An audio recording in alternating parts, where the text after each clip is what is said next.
Magandang umaga sa lahat, lalo na sa Pilipinas.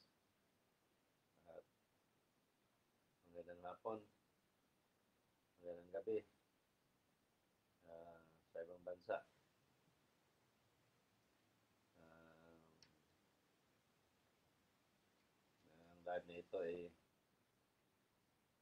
para na rin marami kayong karagdagang natutunan. Tulad ng mga na nag-aaral, ah, pero hindi nakaunawa. Yung tagaliti na teacher, nga, pero iwan ko kung paano pumasa sa board yan. Ang sabi na yun daw mga nag-testimony na gumaling, hini-hypnotize ko daw. Hindi raw pwede na ang tao lang reliyon. Nako, paano ba naiisip ito sa picture na ito? Tanong ko, paano kaya pumasa ito sa board? Hindi naman ito nakaunawa. Yung sabi nga ng Diyos, ano man natapos mong kurso at hindi ka nakaunawa sa simpleng paliwanag ni Resulalo, ikaw pa rin ang pinakamubo sa lahat ng nilalang sa buong mundo o sa balat ng lupa. Itanong ko nga lang kung anong relihiyon ni Noah at nila ni Mary noon, nila ni Joseph. Wala siyang may sagot na relihiyon. Hindi raw pwedeng walang relihiyon ng tao. Paano yan? Relihiyon ang makaligtas? Bakit sila ni mga apostol? Wala naman silang relihiyon. Bakit nakausap nila ang Diyos? Kung meron silang relihiyon, dapat nasunod na rin natin. Hindi tayo kanya-kanyang patag ng relihiyon. Kasi may relihiyon naman dati.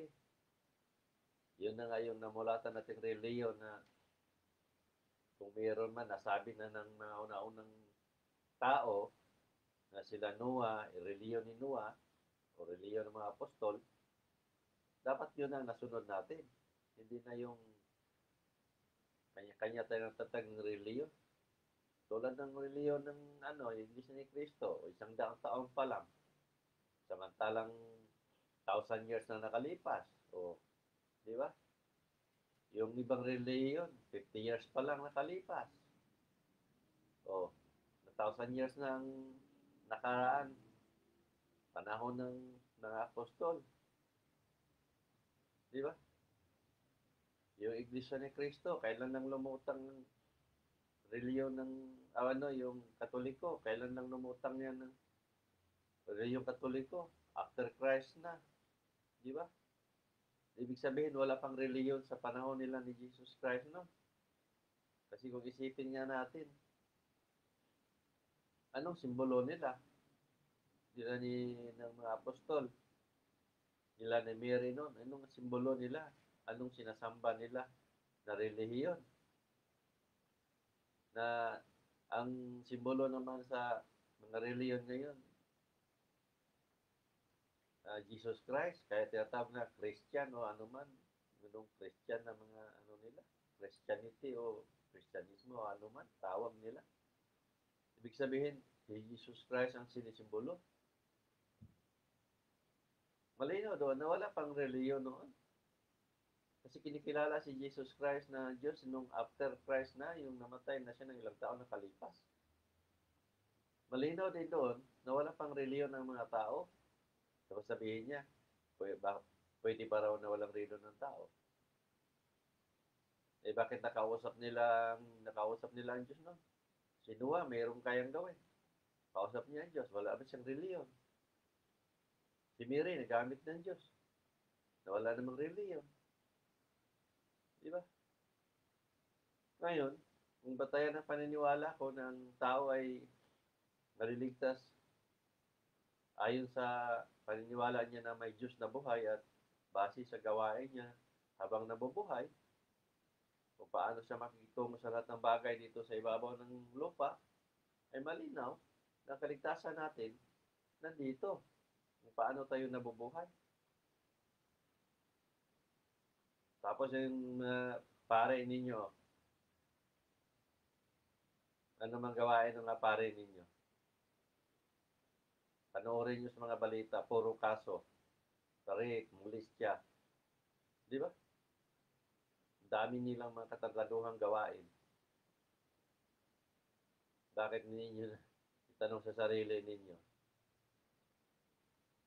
Kaya nga nagsasalita ako ng mga salitang dapat gamitin. Yung mga katangahan ng utak ninyo. Wala kayo sa matinong pag-iisip. Tawag natin yan. Malinaw na nga yan. Kaya natin nasabi ko, pag ang pare ang gumawa sa inyo ng pastor, ang gumawa ng katagaluhan, lagi nyo sinasabi, tao lang sila kayo nagkasala. Di ba? Kanino tumama yan? Sa inyo din. Dahil pag ordinaryong tao ang nagkasala o naggumawa ng katagaluhan, sinasabi niyo, minumura pa ninyo at kung ano-ano pa sinasabi ninyo na masasakit. Pero pagka pare at pastor ninyo ang gumawa, ipinagtanggol ninyo, tao lang sila. Kaya nandoon din yung sinabi ng Diyos. Na mga taong sinasamba nila, mga taong tinitingala nila, mga taong pinagsilbihan nila, dapat lang ipagtanggol nila. Dahil biro makasalanan sila. O di, nasa inyo din tumama. Hindi ba kayo mga inutil, mga tanga? Tulad ng ano yung taga-kumpol pangala play-doh niya, Ninita. Ang sabi, nakikialam daw ako sa pare. Ano ba? Sinasaway ko ang pare o ano pa mang tawag niya. Kung hindi ba tanga itong babaeng ito?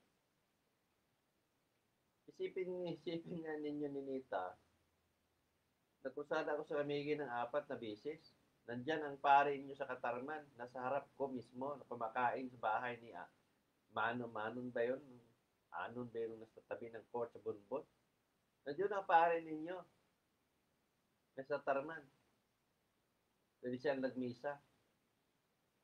Habang nga ako nagsisigaw doon, ang pare ninyo, manluloko, manlilinlang, rapist, nabirwa, makasalanan. Bakit hindi bumaba ang pare ninyo doon sa court? Para sitahin ako, makipagpalitan man siya kung anong gusto. Kinabukasan, bumalik sa Bunbon, sa court, nagpatawag doon sa mga katikista at nagpa-meeting na huwag na ako paniwalaan. O kita ninyo, kayo din nagpatunay, mga pare ninyo, na sinabi ng Diyos na walang pare at pastor na makalapit sa iyo. May pastor bang naglakas loob? Wala. Tingnan yung pastor ng mga nakipagpalitan sa Iglesia ni Cristo. Ilan yung sunod-sunod na matay?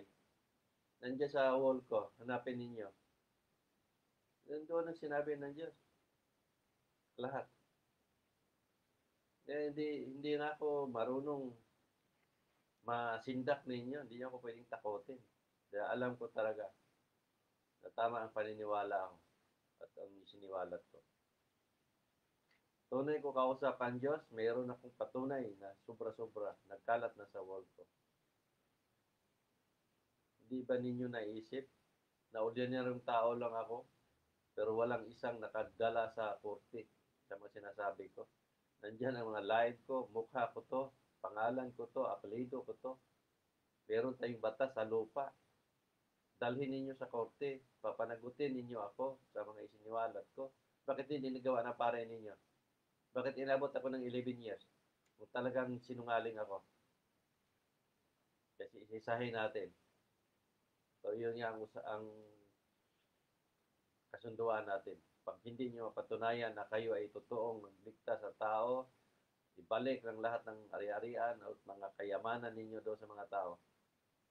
Hubaran kayong lahat, pati mga pastor na yan.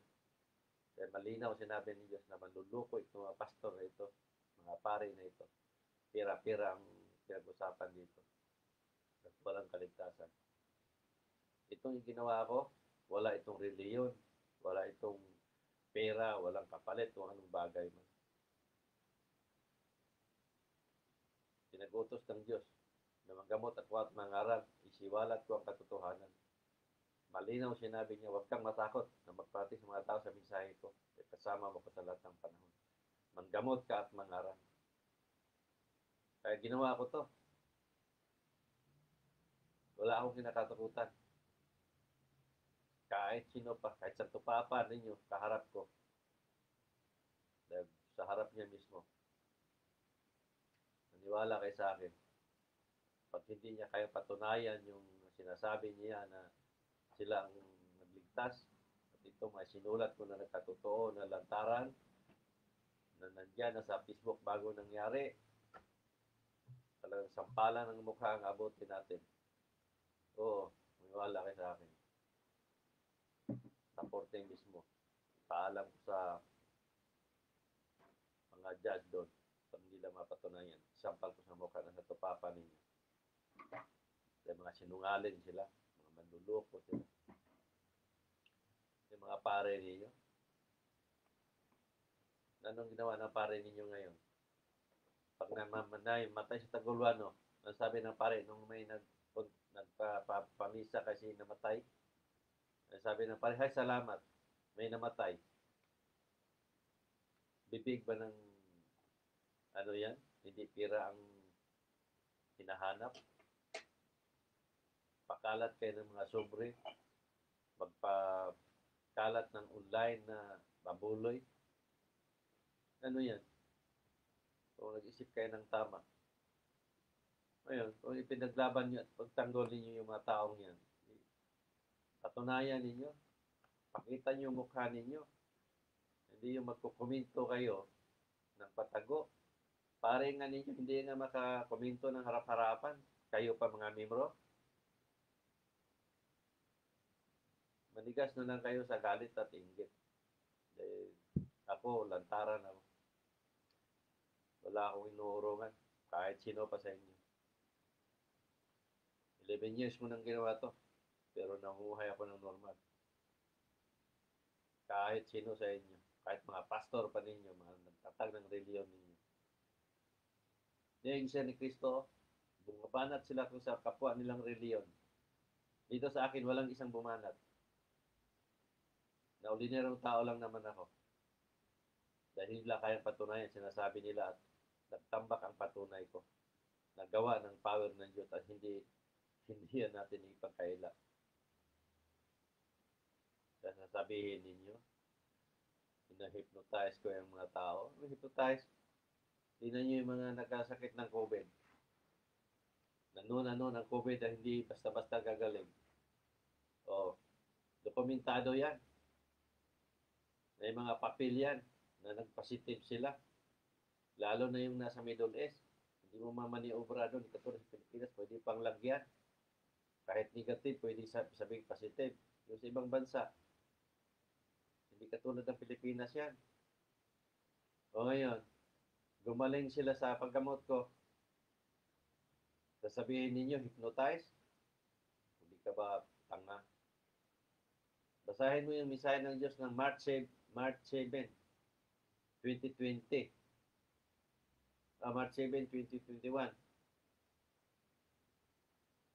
2020. Kasi 2021 tayo ngayon. Last year yon na mensahe. Bago pa kasagsagan ng COVID. Na sabi ng Diyos, huwag ka matakot sa COVID. Dahil makasakit ng COVID, pag tunay na niwala at pag ginamot mo, gagaling pa rin sila. O, yung symptoms ng COVID, marami akong ginamot. Yung mawala ng panglasa, mawala ng pangamoy, nandyan. Iba pang sintomas, sukat tayo, ano pa man. Alisin na lang natin yun. Dito na lang tayo sa mga dokumentado na nag-positive. Ilan ang ginamot ko nag-positive? Nandyan, nasa YouTube ko, nasa Facebook ko. Gumaling lahat yon. Ngayon sabihin nyo, hindi hypnotize. Yung mga bukol na yan na lusaw, na meron silang mga resulta galing sa doktor, na may mga mayuma sila, may 4 na bukol sa suso nila, nasa ultrasound, nasa x-ray, na lusaw. Tapos sabihin mo, o sabihin ninyo, na hypnotize. Kung naharap ko kayo, pag-uuntog yung ulo nyo. Maniwala kayo sa akin para matuto kayo mag-isip ng tama. Tuturuan nyo sarili ninyong di maniwala. Nandyan na nga. May screen na, may ultrasounds na may bukol, may 3 bukol, may 4 na bukol. So sasabihin nyo, ni-hypnotize ko ang tao. Ano yung tawag ko sa inyo? Matino. Tapos sasabihin nyo sa akin, yung ba ginamit ng Diyos? Nagsasalita ng ganun. Anong sasabihin ko? Matalino kayo o matino sa pag-iisip na yun naman talaga ang salitang dapat gagamitin sa inyo. Sarap-harapan, yun isasabihin ko sa inyo. Ganda yung ginawa nyo para lumabas yung tunay na masalitang dapat sa inyo. Kaya nga ang tao, tawag ng Diyos na pinakabubo sa lahat ng ano man natapos ninyo. Dahil hindi kayo makaunawa. Mayroon kayong mga utak na pinagkaloob ng Diyos, pero hindi niyo ginagamit sa tama. Kaya kayo naluloko ng mga pare at pastor na yun. Tapos ipagtanggol ninyo. Hindi nga nila makaipagtanggol ang sarili nila. Tapos kayo pa, mga membro. Kayo mga katikista. Paano kasi? Isa din kayo sa sam-sam doon sa mga kinukuliktang pera. Niwala ba ako na hindi kayo kumakain ng mga kinukulikta ninyong pera sa mga tao? Minsan ginagamit pa ninyo ang mga pangalan ng pare ninyo. Mangulikta ng pera, pero sarili ninyo na hindi alam ng mga pare din. Na ginagamit nyo sila. Kayo mga katikista, ganun kayo. Kakapal ang mga mukha ninyo. Kaya hindi ako saludo sa inyo. Tingin ko sa inyo talaga, manluloko din kayo. Kakapal ang mga mukha nyo. O talaga sabihin ko yan, dahil yun ang totoo. Wala na ibang sasaway sa akin. Kayo at mga pare ninyo, mga pastor ninyo, yung mga aktibo sa simbahan ninyo, sa lahat ng reliyon ninyo. Pag sumaway kayo, ipakita ninyo ang mukha ninyo. Mag-live kayo, tapatan tayo. Tapatan ko yung paliwanag ninyo. Magkomento kayo, wala kayong mga mukha, mga faking mga account ninyo. Paano ko masabi na tunay kayo nagkipagbakbakan?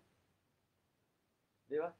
Kayo nga nagtuturo ng kasinungalingan na hindi mananaig sa katotohanan. Tapos ngayon, kayo ang nagsasabing katotohanan kayo, pero hindi nyo may pakita ang mukha ninyo. Hindi nyo may lahad ang tunay nyong pangalan. Samantalang ako, mukha ko na ilahad ko sa inyo, pangalan ko na ilahad ko sa inyo sa publiko. Tapos ang isasabihin nyo sa akin, ako ang kasinungalingan na nandoon naman sa turo ninyo. Sa inyo din bumalik. Kayo rin nagpapatunay na kayo ang kasinungalingan. Dahil nyo kayang ipakita ang mukha ninyo at pangalan ninyo. Di ba? Sa 11 years ko nang ginawa to. Lantaran ako, hindi ako nagtatago. Nagkarat ang media sa Pilipinas, pero walang media ang nakikialam. Kasi alam din ng media totoo ako. At yun ang sinabi ng Diyos, na walang media ang makikialam sa'yo. Kita ninyo? Pero sa kusada ko, nandyan ang mga media. Pero hindi sila nagsiwalat, hindi sila nakikialam. Malinaw doon. Sila nagpapatunay din na totoo ako.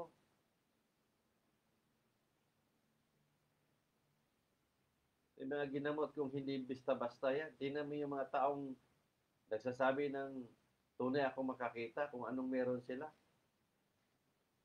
Sabi ko sa inyo, kung itong mga pumatay at hindi ito against sa privacy ng isang tao, baka naglabasan ng mga mukha nila. Sa tunay ako makakita kung paano sila pumatay. Oh, totoo yan. Sabi ko sa inyo.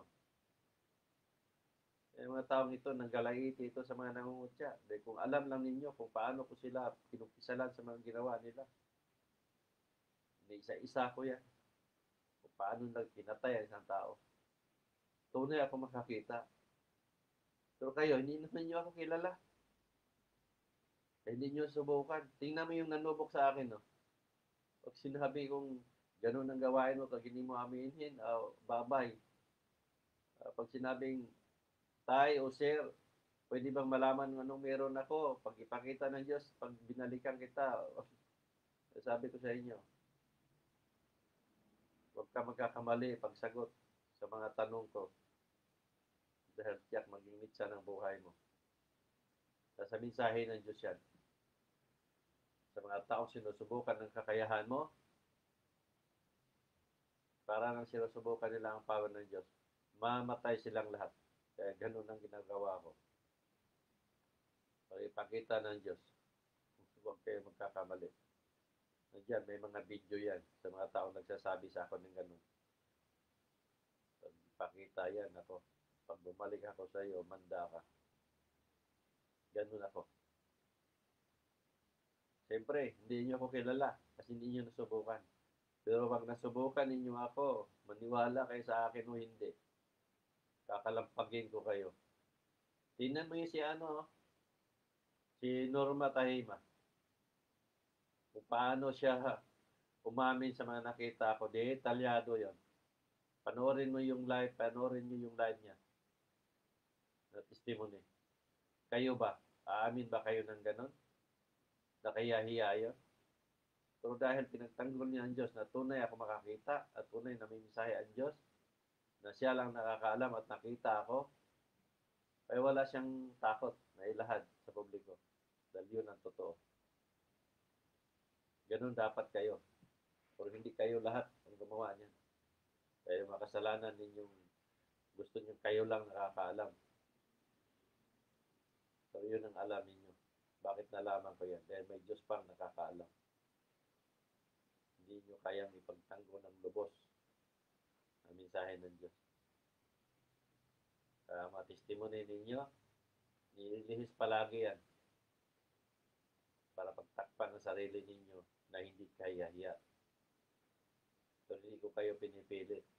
Sa karapatanan ninyo yan. Pero hangang-hanga ako kay Norma Tahima.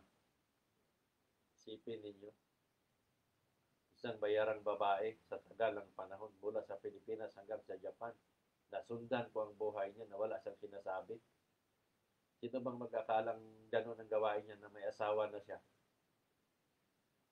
Isipin ninyo yan. Napanood mo yung video. Pati yung kondisyon niya, panganak niya, nasisarian siya, alam na alam ko. May anak siya, babae, lalaki. Alam na alam ko kung nasaan ang anak niya. Isipin ninyo yan. Kung paano ko nalaman yun. Na tao na ako tulad ninyo. Pero kung pakinggan ninyo yung mensahe ng Diyos na sinulat ko, 2013 pa yan siguro, 2014. 2013, nag-umpisa ko ng Facebook. Na sinabi ng Diyos, bibigyan kita ng power of mind. Ang power of mind mo is powerful yan. Dahil makakita ka kung anong meron ng tao. Pero mas lalong powerful yan pag naging espiritu ka. Dahil makakita ka ng kasalanan ng tao, buhay man o patay. At higit sa lahat, makakita ka ng parating. Manggamot ka at mangaral. Boses pa lang marinig ng tao sa iyo. Basta lubos silang uniwala sa ginamit ng kasangkapan, gagaling sila.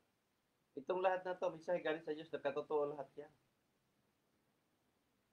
Tapos sabihin ninyo, na hinipnotize ko ang tao, na ang mensahe na yan, galing sa Diyos yan lahat, nagkatotoo.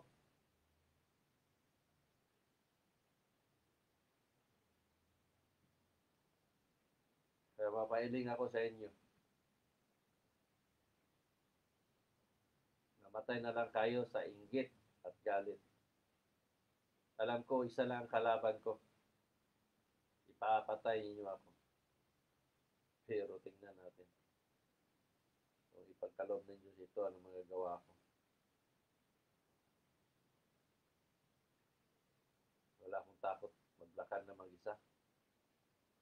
Hindi ako nakaroon ng bodyguard kahit kailan. Ano ibabayad ko sa bodyguard? Bigay ko sa inyo ang ATM ko, pati PIN ko, o account ko.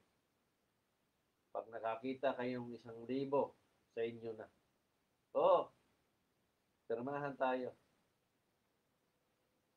Patunay na wala akong pera. Patunay na wala akong sinamsam na pera mula sa mga tao. Yan sinasabi ng Diyos, manggamot ka at mangaral. So sa gagawin mong ito, wala kang sisingilin sa mga tao kahit 5. Absolutely free. Kaya ang lahat ng mga ginamot ko, absolutely free yan. Wala akong hinihiling kapalit. Di katulad ng mga pare at pastor ninyo, nagkunwaring manggagamot, magkunwaring ginamit ng Diyos. Turang hindi nyo naisip na sila ang gumamit sa Diyos. Pinagpakapirahan nila ang salita at pangalan ng Diyos. Ito ang ipinaglaban at ipinagtanggol ko na ang Diyos dapat ay hindi pagkakitaan dahil siya ang tagapaglikha at siya ang tagapagligtas. Tapos ngayon pagkakitaan ng tao,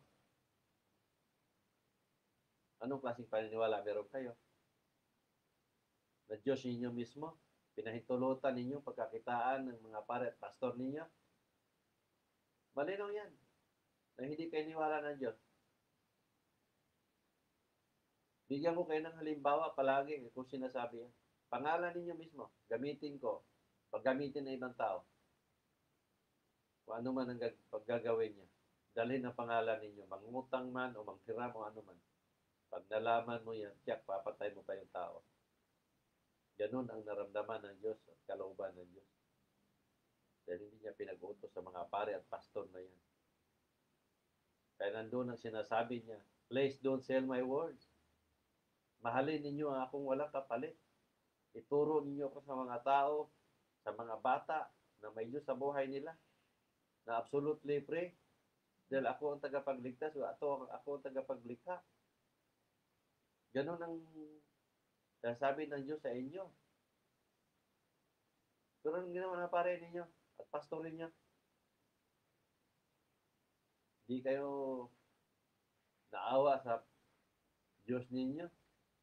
Panahon na meron kayong kagipitan, panahon na kailangan ninyo, nasa bingit kayo ng kamatayan, tinatawag niyo ang Diyos, humingi ang Diyos sa inyo ng kapalit.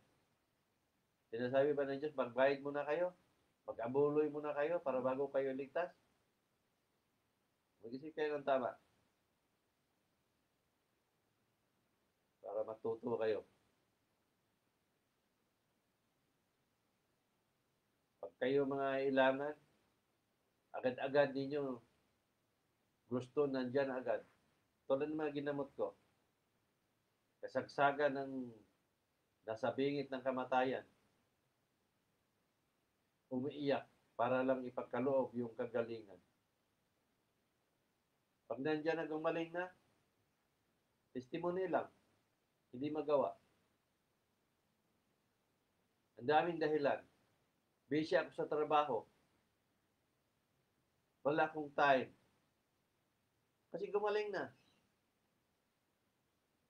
Kung kayo ang nandoon sa kalagayan ng Diyos, na siya naman ang nagpapagaling, anong maramdaman ninyo? Ang dami ninyong dahilan. Pero pag kayo ang may problema, maraming paraan. Gagawin ninyo lahat. Mapagaling lang. Pero pag nandyan na, gumaling na, wala na. Ang daming dahilan na hindi makagawa. Marami sa inyo. Meron nga dyan, ginamot na, gumaling na pala. Taon na nakalipas. Nalaman ko lang bumalik at magpagamot uli. Ang sinabi, ginamot niyo ako noon, sir. Anong nangyari? Gumaling ako. Oh. Samantalang alam nila na ipagtanggol mo lang ang Diyos. Yun ang naman talaga ang gagawin para makita ng kapwa ninyo na may mga himalang ginawa ang Diyos. Pero hindi ninyo nagawa. Ganun ang kalooban ng tao. Ganun lang kayo mag-isip. Di katulad ko, ginawa ko to na pinagtanggol ko ang Diyos na wala akong hinahanap na kapalit. Maaari ako makasakit, maaari ako mamatay o mapatay. Hindi ko sinasabing gawin ko to para hindi ako mamatay. Gawin ko to para hindi ako makasakit. Pag may sakit ako, alam ko, nagagaling ako ay sa paniniwala ko. Kung ano mang meron ako, tanggapin ko to ng buong buo. Dahil nangyari ito, kung ano man, katangahan ko ba o dahil sa kasikiman ko sa pagkain masarap, kaya nagkasakit ako. Hindi ako tulad ninyo. Pag nagkasakit kayo, pagbintangan ninyo ang Diyos. Nakasakit kayo, kaya nagpaalala ang Diyos sa inyo. Pero hindi nyo naisip, nakasakit kayo dahil sa katakawan ninyo o kasakiman o ano man. Tapos ngayon, pagbintangan ninyo ang Diyos. Ang Diyos nagpapagaling pa. Tumutulong pa. Ang Diyos hindi nagbibigay ng sakit. Ang Diyos hindi nagpaalala sa pagbigay ng sakit ninyo. Kung ang Diyos ang magpaalala, pabayaan kayo. Dahil sa kapabayaan ninyo, dahil sa katakawan ninyo, dahil wala kayong paniniwala sa Diyos, kaya pabayaan kayo. Ganun siya magpaalala. Pabaya. Ang Diyos marunong magpabaya. Pero hindi ang Diyos marunong magbigay ng sakit. Ano kasi paniniwala yun meron kayo? Yun ang turo ng paray ninyo eh. Pag nagkasakit kayo, kaya kayo nagkasakit, binigyan kayo ng Diyos ng sakit. Para lahanan, para magsimba kayo. Siyempre, yun ay turo nila, para magsimba kayo kasi nandun ang abuloy sa simbahan. Pero hindi nyo naisip, nagkasakit kayo dahil sa katakawan ninyo, sa mga pagkain alam ninyo makakasama, kinakain ninyo. Ang masaklap doon, pinagbintangan ninyo ang Diyos na nagbigay ng sakit. Pero tinuturo pa rin ninyo at paniniwala ninyo na ang Diyos ang pag-ibig. Nasaan doon yung pag-ibig ng Diyos kung magbigay siya ng sakit sa inyo? Sige nga, kung matalino ba kayo, engineer kayo, abogado kayo, teacher kayo, pero ganun ang nasa isip ninyo, paniniwala ninyo, na ang Diyos nagbibigay sa inyo ng sakit. Naniwala kayo Diyos ang pag-ibig, pero magbigyan kayo ng sakit. Kung hindi ba, inutil ang pag-iisip ninyo. Hindi na siya pag-ibig pag magbigay siya ng sakit. Hindi nyo maisip ng lahat ng bagay na yan dahil yan sa kapabayaan mo sa sarili ninyo at katakawan ng pagkain na kung ano man yung meron kayo na alam ninyo nakakasama. Wala nang kaibahan yan sa magnanakaw. Nagnanakaw, alam naman talagang hindi mabuti at nakakasama naman talaga, makasalanan yan. Nung nakulong, na doon sa kulungan, nagsisisi, kaya siya nakulong dahil pinalalahanan ng Diyos. Nagbalik loob na. O di ba? Kung hindi ba katangahan ng tao yon, alam na niya kasalanan, ginawa pa. Ngayon nakulong, pabintangan ng Diyos. Tulad ng mga lahat ng gumawa ng kasalanan. Tulad ng pumatay, ganun pa rin.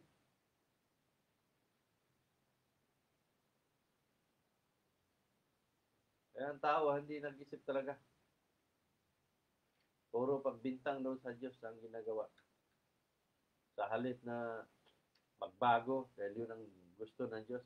Tatlo lang kailangan sa tao. Pagbabago, pagsisi at lubos sa paniniwala. Kung ano man yung alam ninyong gusto ng Diyos na ipagawa ng Diyos sa tao, gawin lang. Yung dating gawain na alam nating ayaw ng Diyos, yun ang iwanan. Talikuran. Ngayon, pag ginawa nyo yun, mamuhay kayo ng papayapa, tahimik. Walang mga bala sa inyo. At sumunod kayo sa batas ng Diyos at batas ng lupa. Tumanda kayong walang problema. Kung makasakit man dahil sa katandaan na, paghina ng katawan natin, hanggang doon na lang tayo, pero naiwasan natin ang mga bagay na hindi ka nais dito sa lupa. Kaya meron tayong batas sa lupa na uusig sa atin. Pero huwag natin pagbintangan ng Diyos na siya ang may gawa. Kaya pag yun ang kalooban ninyo, hindi kayo tunay naniwala na may Diyos sa buhay ninyo. Pinaniwalaan lang ninyo na ang Diyos ang pag-ibig. Pero sa bukang bibig ninyo, wala kayong Diyos. Wala kayong iniibig. Palagi nyo sinasaktan ng Diyos. Dahil kung kayo nga pagbintangan, kung anong maramdaman ninyo. Ako lang ang nag-iisang na ipagtanggol ng Diyos. Na ang Diyos ay mahalin na walang kapalit. Na wala akong takot mag-share nitong kung ano man yung paniniwala na meron ako na punong-puno ng backup na mula sa Diyos. Walang ibang tao na nakapag-isip nito. Dahil ito ang paniniwala ko mula nang maliit pa ako na ang Diyos ay hindi dapat pagkakitaan. Mahalin natin ang Diyos na walang kapalit. At marami pang iba. Nasa YouTube na yan lahat. Nasa Facebook na lahat yan. Nasa lahat ng social media na yan. Kung meron kayong Pinterest, meron kayong vlogger, meron kayong um, Twitter, doon ninyo mabasa. YouTube nandyan. Doon ninyo mapakinggan kung ano man yung paliwanag ko tungkol sa paniniwala at tunay na kaligtasan. Tumatanggap ako ng pangungutya, tumanggap ako ng batbatan, pero kailangan idaan natin sa tamang usapan. Kung kailangan natin magpalitan ng may kamera, harap-harapan, gawin natin. Hindi yung patago na labanang duwag. Sinasabi ninyo na kayo ang tama, hindi ipakita ninyo na kayo ang tama. Kasi sinasabi ko na ako ang tunay at totoo, ipakita ko rin sa inyo na ako ang tunay at totoo. Ilahad natin sa publiko kung anong patunay natin. Yun naman ang kailangan natin para hindi tayo magmukhang manluloko at manlilinlang sa mga tao. Ganun lang kasimple. Hindi yung laban ng duwag. Dahil nagmukha kayo ang manluloko at manlilinlang. So hanggang dito na lang. Dahil may pasok pa ako. Sipin ninyo ha. Papasok pa ako. Pero binigyan ko ng panahon to. Dahil gusto ko na maiparating sa mga tao ang tunay na mensahe ng Diyos tungo sa kaligtasan ninyo. Dahil kanya-kanya tayo ng kaligtasan. Pero ako, ginawa ko to para makakatulong at kahit papaano. Sabi nga ng Diyos, kahit papaano, may mailigtas ka. Kaya wala itong pilitan. Pero gamitin ninyo ang sarili ninyong pangunawa at pag-iisip. Dahil binigyan kayo ng Diyos niyan. Kayo mismo ang gagamit at huwag niyong paubaya sa mga pare at pastor ninyo. So magandang umaga sa lahat, magandang gabi o hapon man sa inyo, and God bless us all.